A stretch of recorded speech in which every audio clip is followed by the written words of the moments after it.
mincha today will be at 5:20. There's a late marv at 8.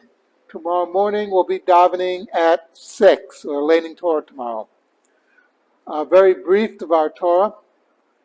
The big thing that happens in this week's parsha, of course, is the egel, the golden calf, and it sort of leads you to question something. These are people who witnessed perhaps the greatest miracles in the history of the world that any humans had seen.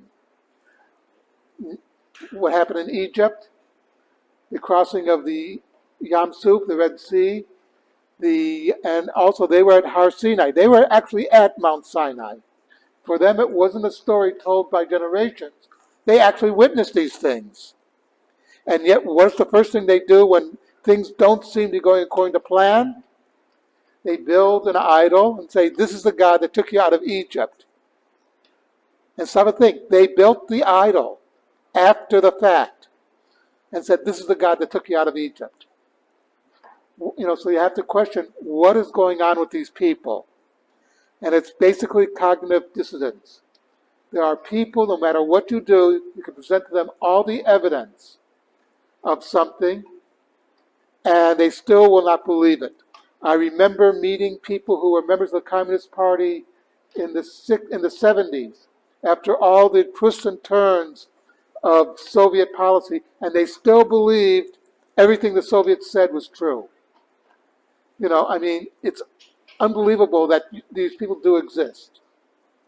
And what the Torah is, and Hashem is saying, this is the real sin, is no matter what evidence is brought before you, you refuse to believe what's before your eyes. Who are you going to believe? Me or your lying eyes?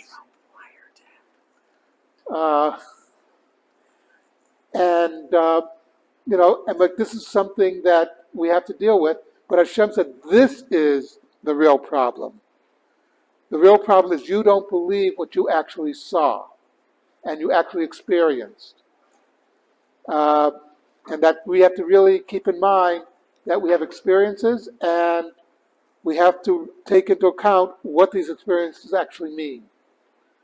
It's sort of like the scientist who looks in a microscope and sees how delicate life is and still doesn't get it that didn't happen by accident.